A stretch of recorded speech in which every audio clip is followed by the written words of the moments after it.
want to know how to break through a plateau.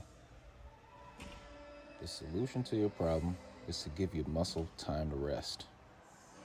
Well, then you ask, how do I do that while still lifting? The answer to that is to do a deload. Now, what's a deload? A deload is basically what the old heads used to tell us, and still do to this day. They tell us just lower the weight and increase the reps. When you do this, you should increase those reps to like 5 to 10 reps. Some people like to use what's called an RPE scale. I think it's pretty subjective, but it's basically just stating what number of reps you can do before you fail. And you guess about how many reps it'd take for you to fail. So I just go until I think if I do 1 or 2 more, then I'll fail. And that's a good area right there, like between 5 and 10 reps. So it's more challenging, obviously, if you can only do 5 or 6 reps as opposed to doing 9 or 10 reps.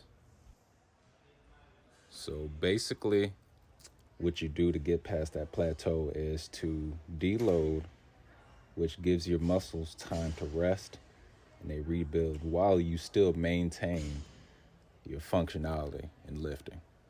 Now, I bring up functionality because while you're on this deload, which presumably should take about a week, assuming that you have been improving for the last 2 or 3 weeks, what you'll do is you'll focus on movements, micro movements. For example, my traps, I'm squeezing those so there's air right underneath the weights before I lift it up in that deadlift.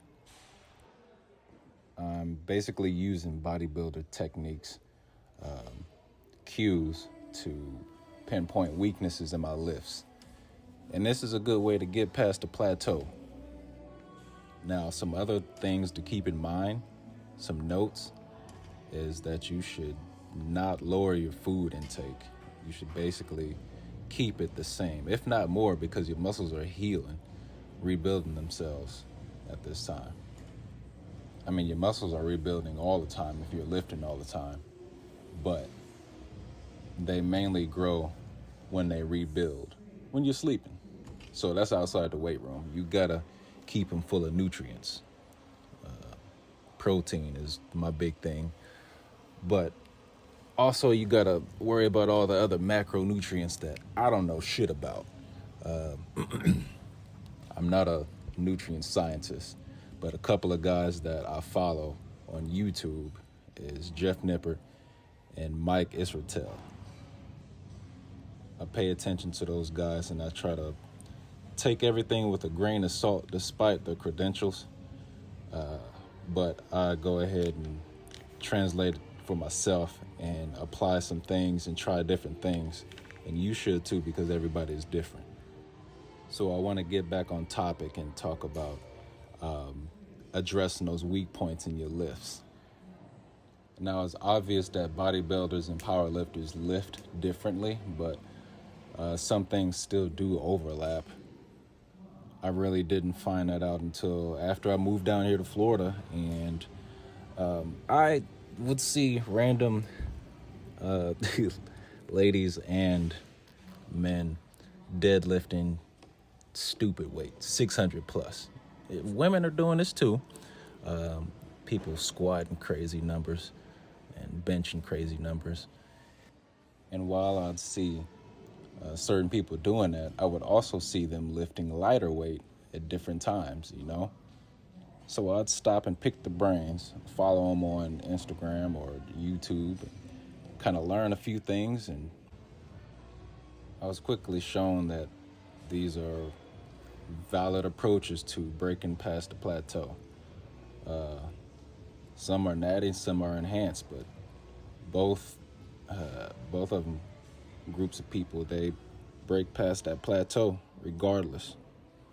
One of my favorite things that I've noted is that when I focus on a range of motion to address those weak points, it really touches some things that I really didn't like about myself. Calves, for one, my traps were a big one. Now my back looks more full because it is more full, and my calves from this angle still look a little small, but eh, I like them. I like them. They're bigger than what they were. I ain't no chicken leg guy no more, so when I work out these specific areas, it makes the overall lift easier once I go back to the heavy weight after my deload week. And as long as you keep your diet to where you need it, you take in enough protein to rebuild the muscles, you have all the other supporting vitamins and nutrients from veggies and all the other shit that I really don't know much about. Your connective tissues and everything stay intact, and they even rehabilitate themselves. Rehabilitate. But if I dive into that other area, that involves different types of workouts like plyometrics and shit that actually strengthen tendons and address those. Which honestly, powerlifting, lifting heavier weights will help strengthen your tendons anyway. But I ain't gonna dive into that, not here. I'd rather, if I spend time on that, I'd rather dig up some notes and actually have them compiled in front of me so I can not sound like a dumbass. So we're just gonna keep it right there. I hope you found this information useful, and I hope you apply it to your own workouts. Let's get strong. Or if you're not looking to get strong, let's get cut. By the way, this was a pull day, so I'll start off with deadlift. If anybody was confused about the order in which I did my deadlifts, I just posted the clip of me doing 405 first. But I really started off with 135 and then went up to 225 and then 275, 315, 365. 405 was my last set. I only did 5 reps on all of those except for the first one at 135. After that, I did some good mornings, and then I did some RDLs. All of those were at 10 reps. Then I did some pull-ups and failed. Then I went and did some ham curls and cable rolls and pull downs, but I did not post those I didn't video record those because it was a little crowded. I just like this area over here because it's not crowded. It's a lot of room over here and people don't have to tiptoe around the camera. So, yeah, that's all I got for today.